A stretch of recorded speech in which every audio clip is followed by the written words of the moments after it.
जय माताजी मित्रों, केम छो बधाए। तो आज આપણે જો મેથીના થેપલા બનાવવાના છે એટલે હું તૈયારી કરવા માંડી છું મેથીના થેપલાની। તો લસણ અને મરચાં હું કટરમાં કાઢું છું। કોને કોને મેથીના થેપલા ભાવે છે મને કોમેન્ટ જરૂર કરજો। તો જો થઈ ગયા છે મરચાં અને બે કટ થઈ ગયું છે સરસ મજાનું। હવે મેથી થોડીક છે તો આપણે ફટાફટ એને ઝીણી ઝીણી સમારી લેવી। તો મેં ઝીણી ઝીણી સમારી લીધી છે મેથી અને કોથમરી। તો હવે આપણે ચણાનો લોટ નાખવાનો હતો તો હું ફટાફટ ચણાનો લોટ નાખી દઉં। ચણાનો લોટ ઓછો જ નાખવાનો।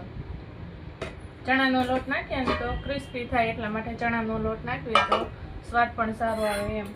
પછી આપણે ઘઉંનો લોટ નાખવાનો છે તો ઘઉંનો લોટ આપણે ચાળી લઈશું, જોઈએ એટલું આપણે કરવાનું। અમે આ 2 જણા માટે જ કરીએ છીએ એટલે તમારે જેટલા સભ્યો હોય ઘરમાં એ પ્રમાણે તમારે બનાવવું હોય એ પ્રમાણે વધઘટ લેવાનું એમ।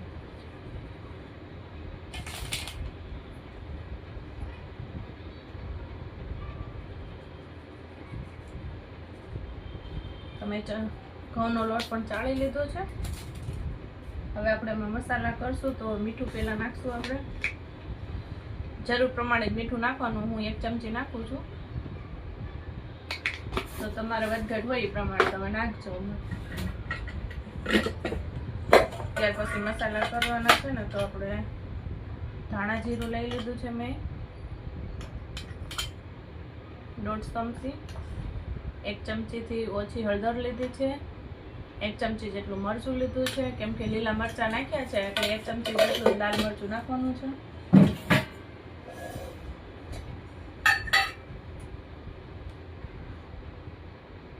2 ચમચી જેટલું આપણે તેલ લઈશું।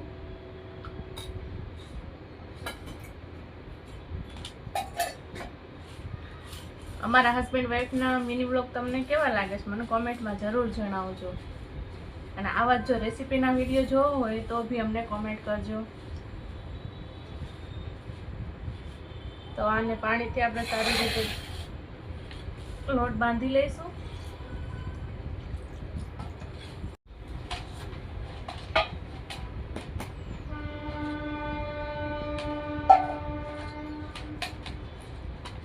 તો આપણો લોટ બંધાઈને તૈયાર થઈ ગયો છે। તો ચાલો હવે આપણે બનાવી દઈએ મેથીના થેપલા।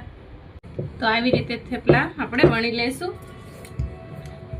બહુ જાડા પણ નથી રાખવાના અને બહુ પતલા પણ નહીં, એ પ્રમાણે આપણે વણી લેવાના છે થેપલા। તો કંઈક એટલા આપણે જાડા રાખીશું।